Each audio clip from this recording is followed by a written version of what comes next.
Welcome to Leading with Artivism. Leading with Artivism is a live monthly interview series created and curated by Poet Gold in collaboration with Arts Mid-Hudson, featuring a diverse mix of artivists, artist activists who have taken up the charge through their art to highlight social issues. We invite you to ask questions and get an inside look at the hearts and minds of these courageous creatives.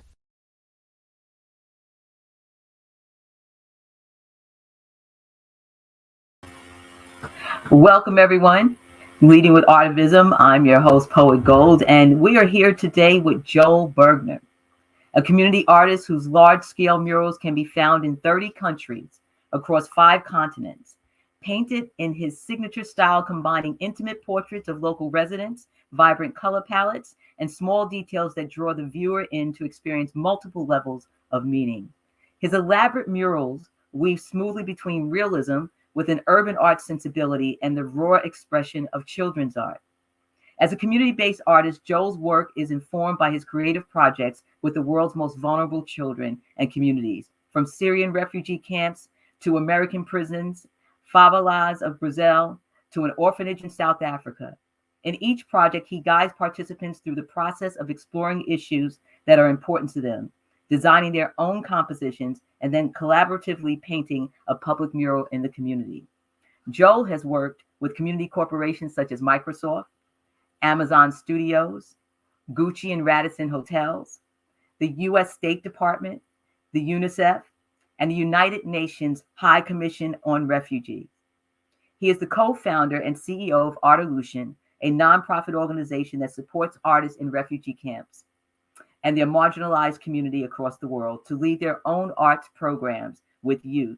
In this role, he travels the world mentoring young artists and collaborating on humanitarian art programs.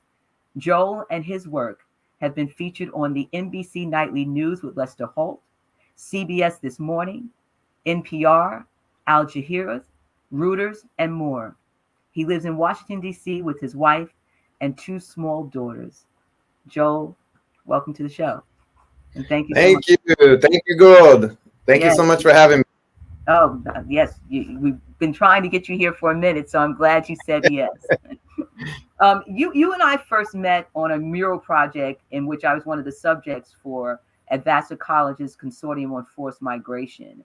And the mural currently is still there, I'm happy to say, and it can be seen on the barn at Vassar Farms. How did that project come about? It was an amazing piece of work.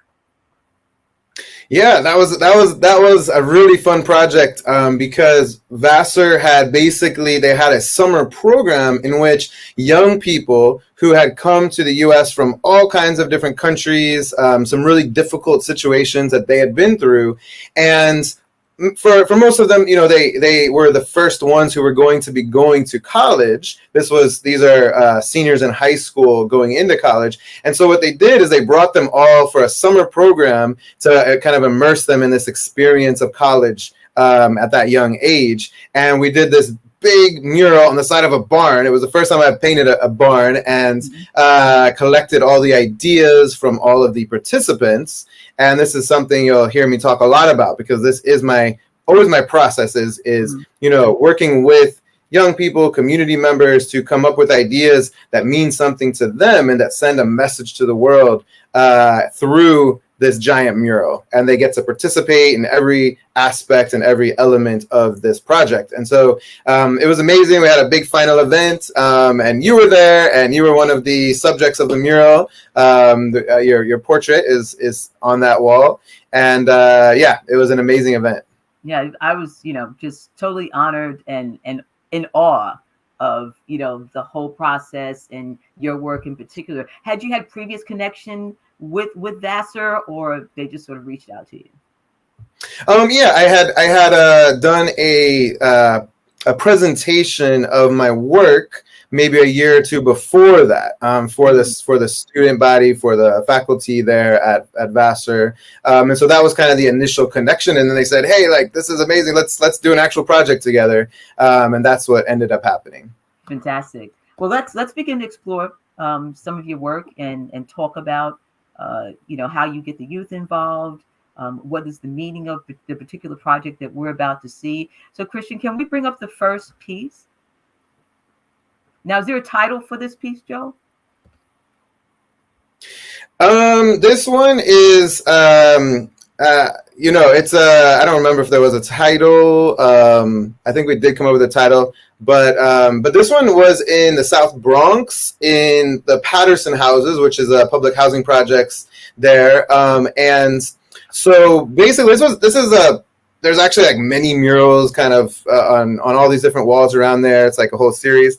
So this was like just one section of the mural. And one thing that I love to do, because I love portraiture, but what I really enjoy is being able to celebrate people who are, local heroes from the community, a grandmother with her granddaughter, and, young people who are doing art in the community and who are really positive members of their community. These are the people you're seeing here in these portraits. In other words, they're not just, they're not famous people. They're not people who are icons in any way that you would usually see on a mural. And so I love to do that, to celebrate, regular people. And, because they are so extraordinary, each person, is amazing in their own way. And so that's something that I think is special to do. And then we worked with about 40 different people, including a group of teenagers, including, a lot of different people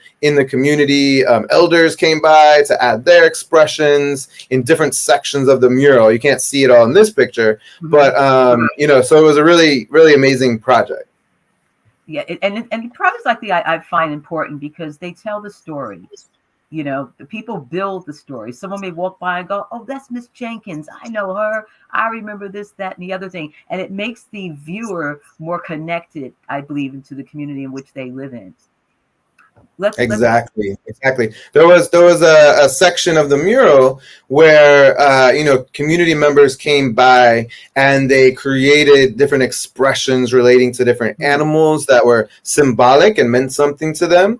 And there was one boy who was about 16, and he got really involved in this project, and he started first. He drew his dog who had passed away, and then it became a thing. Like everyone, people were painting their pets that had passed away, and so he did his dog, and then he did the neighbor's dog, and they had actually always played together, these two dogs.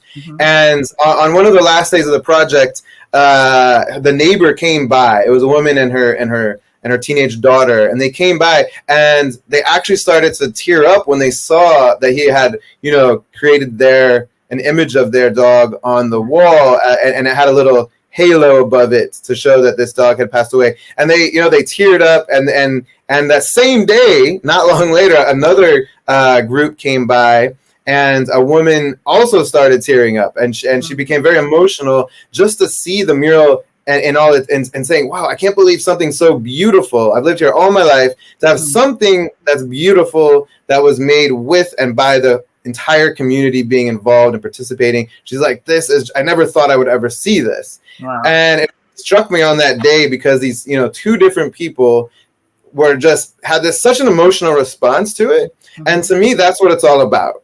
You want, what do you want the arts to do? What's the whole point of the arts? It's to move people, right? Some artists might make someone laugh, make someone cry, make someone think in a different way. There's all different ways a person can be moved, and the art to do all of those things. But when you're creating art in a public space like that, it's a way to transform the community and create these really meaningful, really emotional moments for people. Right. And so for me, that's what I love about this work. And and also those connections, the invisible thread that sort of threads through the needles of the community, connecting people. Let's go to your next piece. So this piece is in Colombia. And so I have a nonprofit organization called Artilution that you mentioned, that I co-founded. And so we have a big program in Colombia, which has since actually become an independent organization called Artilución. And so I continue to be involved in that. I'm on the board of that organization. And what we do is do these big, elaborate community projects in really, really challenging contexts. So this was in a place called Agua Blanca, which is a section of Cali, Colombia. And this particular area of Agua Blanca, unfortunately, the young people growing up in this area, they can't even go from one area to the next. They can't cross certain, what they call invisible borders, invisibles. If you cross from one street to the next, you can be killed, and they live in constant fear. It's a really, really difficult situation there. There's a lot of different armed groups in this area. And so we created a whole series of murals with our team. And our team, they're all local. They're all local artists. They're all Colombian from various backgrounds, and also Venezuelan, working with all the youth and all the community members there. And so we always start with having a discussion. What is your message to the world? What are the issues that are important to you in your community? What are your dreams for the future, right? These are the kinds of questions that we ask and that we explore long before we ever get on the wall, right? Right.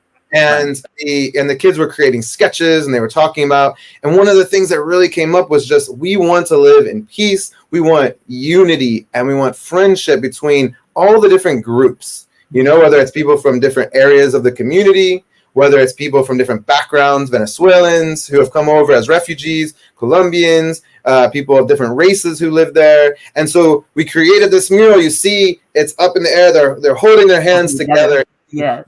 And you see that there's these two faces. And so this is what I often do. This is how I approach these projects, is that you see in the faces and throughout the mural all of these different people that the children drew within the larger context of the mural. And so this is their way of celebrating different people. They said, I'm gonna paint my teacher, I'm gonna paint my uncle, I'm gonna paint my friend, people who are meaningful to them. They get a chance to express that and to create these different people throughout the piece. And that weaves through the kind of bigger image that you see. And so it's one mural, it's one cohesive artwork, and it's also literally dozens of smaller artworks created by each individual person. So it's literally like a symbol that you can see of each person has their own voice, each person has their own expression that matters, that's valuable.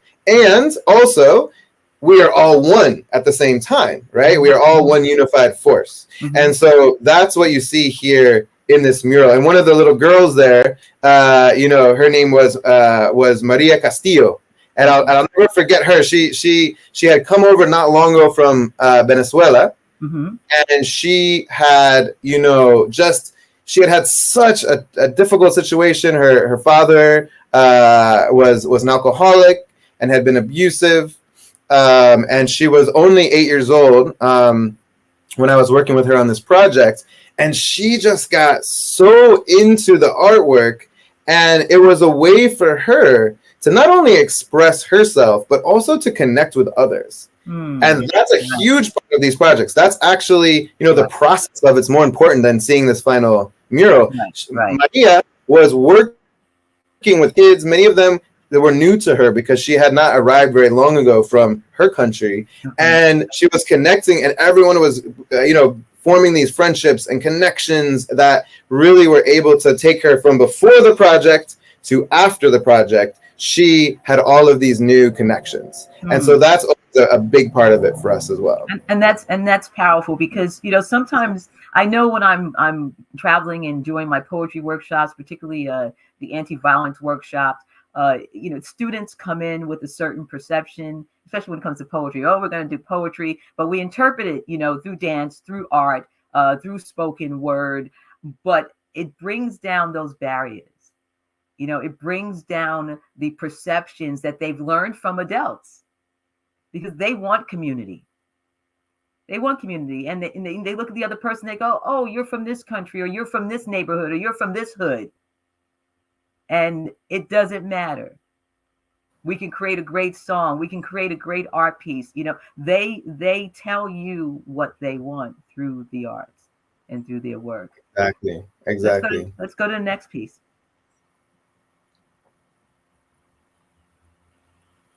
So we have a program through Artilution in Uganda. Mm-hmm. And so this piece here is in a refugee camp for South Sudanese who have come over in the north of Uganda, and it's called Bidi Bidi Refugee Settlement. It's a very, very large refugee camp. About 5 years ago, it was the largest in the world. Now I think it's the second largest. Anyway, there's a lot of people. It's a huge place. And so these are all people who have come from South Sudan. They're starting this new life in northern Uganda. It's a very rural area.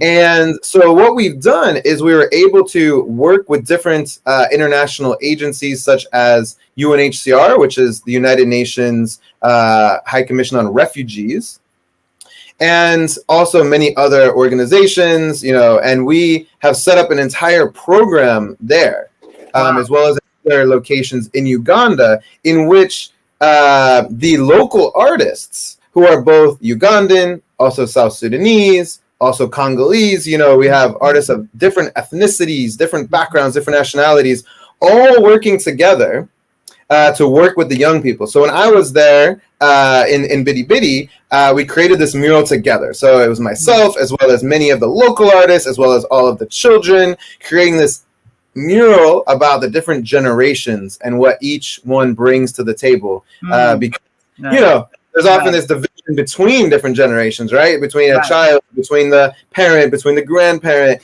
And so just being able to really, be able to really appreciate those connections between people of different generations. That's what the children decided that they wanted to paint in this school. This is a school, by the way. Okay.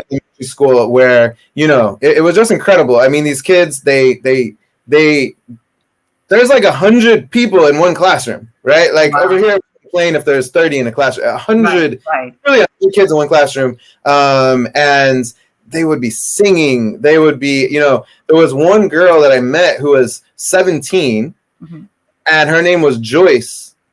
And she was going to school with younger kids because she had missed so much school. She had come from South Sudan. And when she was a baby, I noticed that her leg was injured. They had kind of created this rudimentary contraption to help her walk with one of her legs. And so at one point I was talking with her and she told me what happened. When she was a baby, she had her mother, when she was literally 3 months old, her mother had to flee from her village in South Sudan because of incoming soldiers. And they started shooting and everyone was running and her mother strapped her to her back and she just ran. And a bullet went through Joyce's leg as a baby into her mother and actually killed her mother. And she fell down and some relatives ran back. They saw what happened. They picked up the baby and they were able to escape and Joyce survived. And, I couldn't imagine like that's how her life began. I mean, it's just, so hard. And she went from place to place with different family members and she was all over the place and eventually ended up in this refugee camp. Many years had passed before she actually ended up there. Many things happened to her. And then now she just wanted to learn. She wanted to, go to school. She wanted to, be somebody in life. And one of her real talents was singing. So she was painting with us and made amazing paintings, but her real passion was singing and she would sing for all of the other children and they knew her as this singer. And she had a beautiful voice. And when we came to the final celebration, we had the murals, a bunch of murals we had done around the schoolyard. And we had, performances, dance performances. And she got on the mic and she sang this beautiful song. And it was just amazing because to see someone who's gone through so much, who is still able to, create this beautiful art, this beautiful music, and to inspire others. Right. Like, to be that resilient. I mean, that's what inspired me, meeting people like Joyce, because I'm like, would I be able to do? I don't know if I would be able to do that, what she has done, and I'm noticing in your work, before we get to the next piece, because I want to ask you a question. I'm noticing in your work the stories of resiliency. What put you on this path? What was it? Yeah. What was it? Well, it all started, as a kid, I just loved drawing. I loved, making art. I was, everyone that knows me when I was like 5, they'd be like, oh yeah, Joel, he was just drawing and drawing and drawing and making these comics and cartoons and this and that. And when I was a teenager, I, as many teenagers do, and, my problems were nothing compared to some of the stories I was just talking about. But I still was, going through my little struggles. And, I was a teenage dad, as well. And that was like very overwhelming, for me. I wasn't, you're not ready at that age, and you're, trying to figure things out. And I would say, as a teenager, I felt, like I didn't have control over my life. Right. I think a lot of people can relate to that. Right. Like, these things are happening. You can't control it. And the arts was like the one thing I could just focus on. I would make this work of art. This is my work. This is my world that I'm creating. That's all mine. And I'm going to just focus on it. And I'm going to spend hours on it. And like, and it became this like very therapeutic thing for me. And it really helped me to get through these times. And it also formed an identity for me that I think was very positive, that I needed, And then in my 20s, I started working with young people who had gone through trauma, neglect, abuse, some really difficult situations. I was a counselor. And I wasn't actually doing art with them yet, right? I was doing my art. I was doing, that was my thing. But I was a counselor with them. And what I noticed is these teenagers, whether it was doing a dance routine, whether it was making music, whether it was drawing and painting, they all gravitated towards something creative that they could, you'd have a kid who couldn't pay attention in school for 5 minutes, like literally complete chaos going on with one of these children. And when they started doing some art, they'd be focused for hours, and they would be connecting positively with other people as well. And I'm like, wow, it's not just me. The arts is a really powerful tool, especially for people who are going through struggles. Absolutely. And that really led me on this path to start combining my love of art and my community work.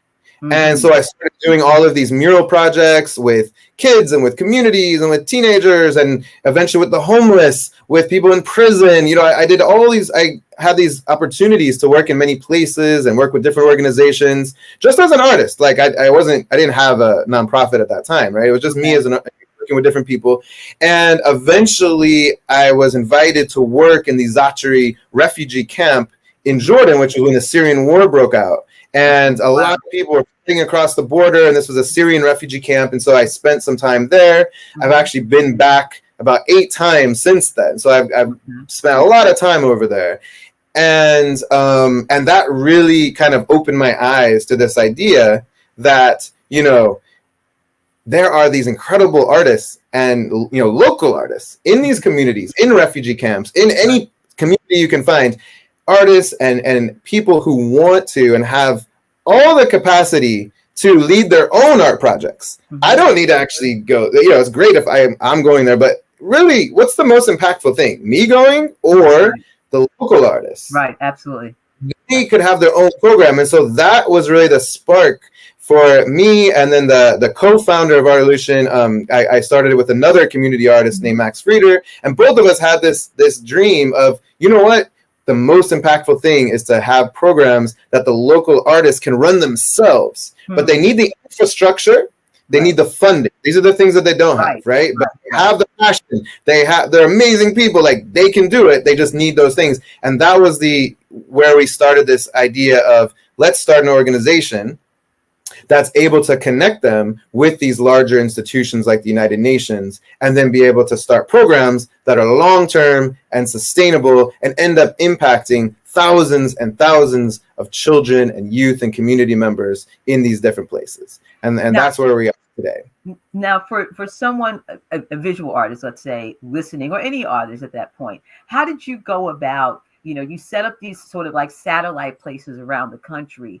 how did you go about getting the funding to support that? The funding is the hardest thing. The funding is the hardest thing. We have great visions, but right, the funding is the hardest thing. The funding is the hardest thing. It's like drives me crazy, and I hate that I have to even deal with it because I'm an artist. I like working with the kids. I like painting. I like working with the other artists in these communities. But you gotta have the funding, and so that's the key to making things work because that's the way we are as human beings, right? That's the way things work, and so we get funded in different ways. We do get contracts through different United Nations agencies, especially the Refugee Agency (UNHCR). Also UNICEF and many other. There's also global NGOs that we've worked with, many of them. There's just individual donations that come into Artilution that help to fund these projects. There's been corporate donors. You mentioned at the beginning that we've worked with, we've worked with companies like Uniqlo and like Gucci and different companies that can sponsor some of these projects. So there's a lot, there's a lot of it. You have to put it all together to make it work, because we want long-term sustainable impact, right? Not just a project here, a project there, long-term. That's how you're going to make the biggest difference. And so for that to happen, you really have to be able to get a sustainable flow of funds coming in.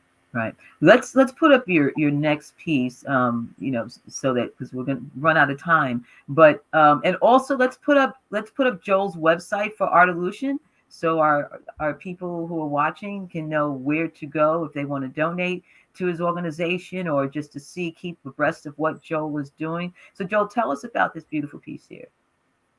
Yeah, so this one you see at the top is the full mural, and at the bottom is a detail. This is from a girls' school in Jordan. I was mentioning the Syrian crisis that I've, been very involved in for many years. And so this school, this is for Palestinians, Jordanians, Syrians. There's, different groups in this girls' school.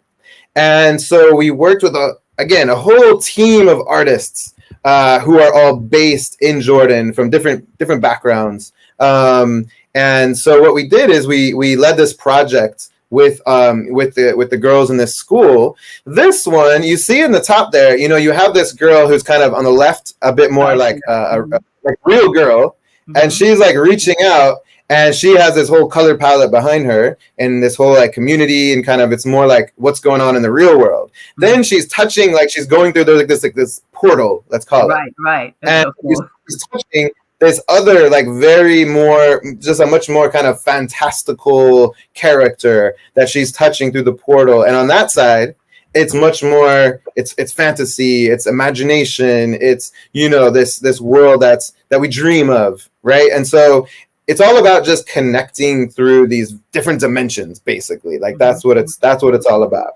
And you can see on the bottom part, all of these different expressions throughout the piece, some of those details. Like if you look in her hijab, you notice that there's Arabic calligraphy. And so we have one of our artists we work with is a calligrapher, and he was teaching the girls how to do calligraphy, and they were working on that section, right? And so each artist brings their own thing to the table. His name is Shafi, by the way. He's a really, really cool guy, cool artist, great with the kids. So each artist brings their own thing to the table. Each student brings their thing to the table. And so that's the project. What is the art? You have the joelartista.com, and what's the Artilution website? Artilution has its own website, correct? Yeah, artilution.org. I'll put it in the chat here so you can put it out there. But artilution.org is our organization website. If you are interested in finding out what we're doing, and also if you're interested in contributing to these projects, all of this goes straight to our programs. We have, for example, the program in Jordan. One of our biggest elements of that program is in Azraq refugee camp. For Syrians. And, one of the incredible people who we work with there, whose name is Samir, he's one of our artists. And, again, just someone who really inspires me. He was someone who had to flee from Syria because he didn't want to fight in the war. He was actually shot and survived and he had to flee the country. And he was an artist, he was an artist. He was he's this very warm guy. He did not want to be involved in this violence, and he had to flee.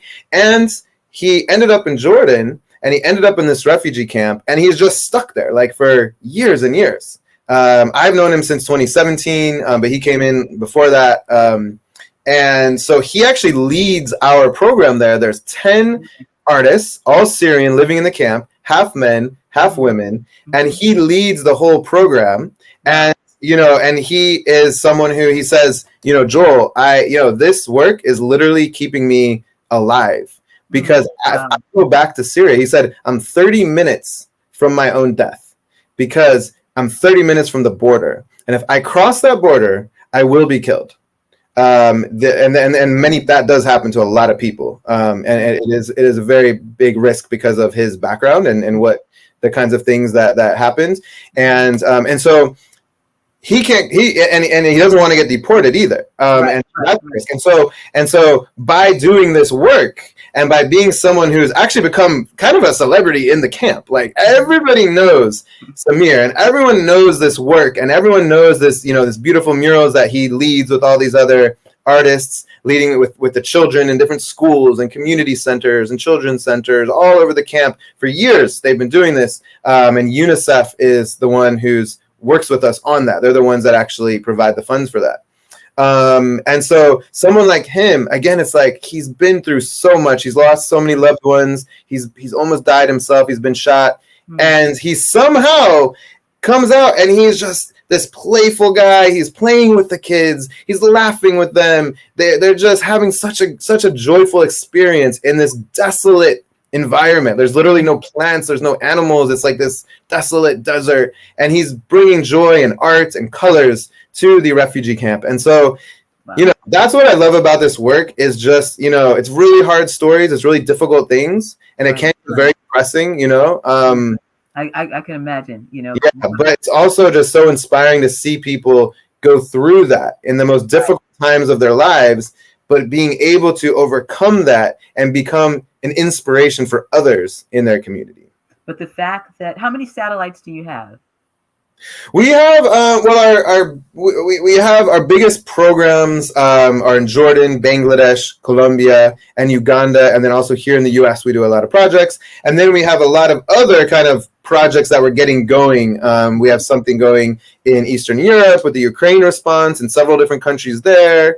We're doing something starting in Nigeria. Like, we have other projects kind of always going. So at any time we have like 5 permanent programs, and then we have at least 4 or 5 others that we're kind of getting going and trying to see if we can make it sustainable. And amazing work, Joel. I mean, really, I follow you. I follow your work, but I had no idea of the larger capacity of what you've built, and just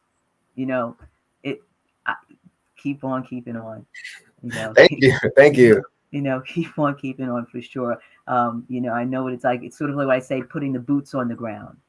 Yeah, you have your boots on the ground in this type of work of artivism, and of using your art to really serve. And oftentimes I will say to someone, I don't want to do a one-off project. I want to do a project that's going to last in someone's heart. It's going to be transformative for them. And so, my fellow artivists, any last words to the people out there? Well, I would just say, a lot of people ask, how can you get involved in this kind of work? And I always say, whatever it is that you're passionate about, you can, and whatever your skill set is, you can bring that to the table, right? Some people say, well, I don't do art. Well, it doesn't have to be art. Anything that you do, that you have skills in, that you have passion for, there is a way to use that to better the world, to support people who need supporting, to be allies. There's so many things that you can do. And so there's, just be creative with your life. There's so much that you can do. I think that's my message. Excellent. Ladies and gentlemen, thank you for being here with Leading Artivism. Joel Bergner, support him, follow him, donate to Artilution, and so that he can continue to do the great work, and his partners can do the great work in the world. Thank you, Joel, for being here. I appreciate you. All right. Thank you, Gould. Thank you so much. I really enjoyed it. Yes. And thank you to our backstage manager, Christian, and the Arts Mid-Hudson team. Thank you to our audience for always tuning in. We wish you a safe and celebratory holiday season for the month of November and December. And we will return in 2024 with Leading with Artivism. So until then, stay blessed, stay lifted, and empowered. I'm your host, Poet Gold. Good night, everyone.